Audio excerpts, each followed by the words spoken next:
Hey guys, welcome back to Titanium Man Garage. And today I'm going to do a little overview on the issues I found on this Sportsman 800 X2.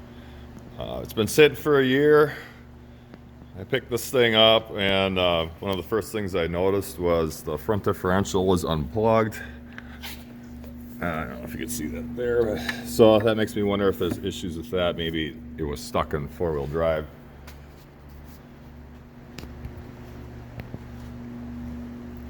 And when I bought this thing, the guy said there was an issue with the transmission. It did run and drive good. I mean, there was old gas in it and stuff.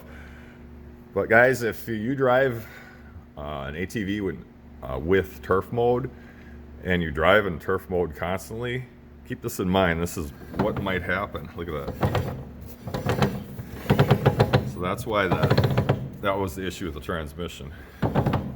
So I did some research. And if you ever run across this, where you either need to take the transmission apart and rebuild it, you can do a swap.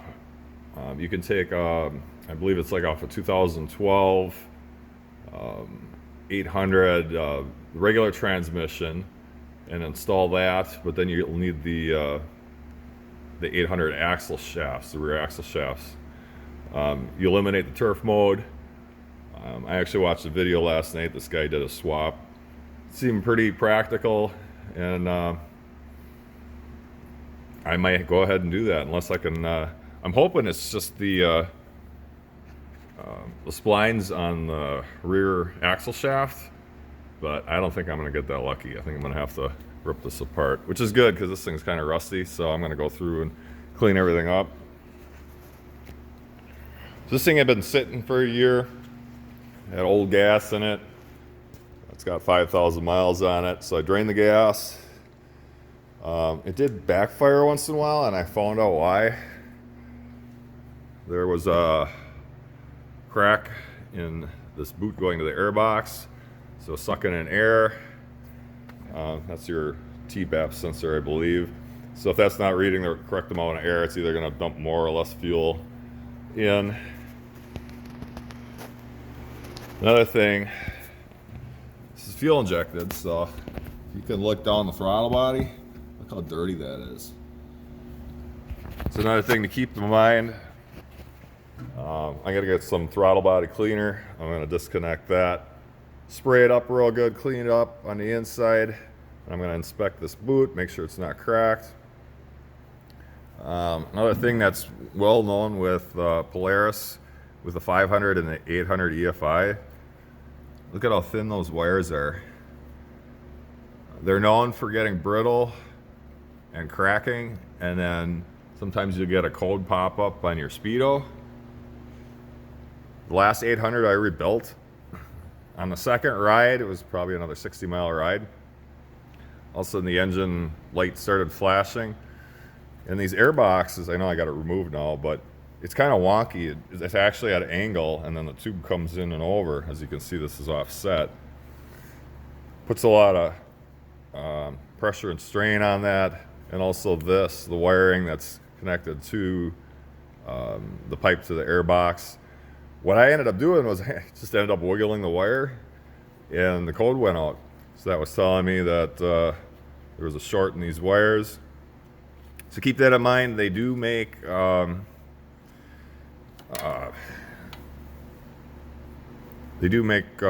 aftermarket wires you can cut and splice in place, and they're a thicker wire. So the next thing I'm going to do is replace the spark plugs, because this thing's been sitting for a year. I don't know what they look like. And I'm going to clean the fuel injectors. So how I'm going to do that at first is I'm going to put some fuel injector cleaner in the tank and disconnect this, hit the key a couple times. I want to see if how the fuel injectors are spraying, and because it seems like, I mean, it runs good, but it seems like once in a while one cylinder isn't firing every once in a while until I hit the gas. That's just at idle. So I think this thing just needs a good cleaning. I also have to either replace the starter or the Bendix, because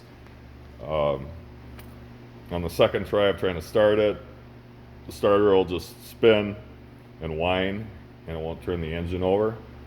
So I'm not sure if it's the Bendix or the starter, so I bought both just in case. I'm going to replace both.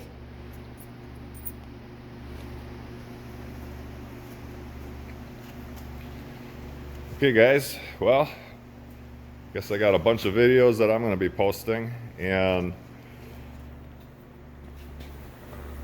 I don't know about that front diff, but I've never rebuilt the front differential before. I've seen videos on how to do it.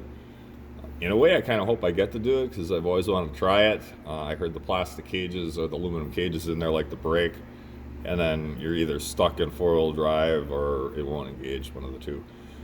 They do make aftermarket kits that are much superior. Rebuild the cage in it, and it's good to go. So here you guys go. Stay tuned for my future videos of what I do to this thing. Hit the thumbs up if you like the video, and like always, till next time.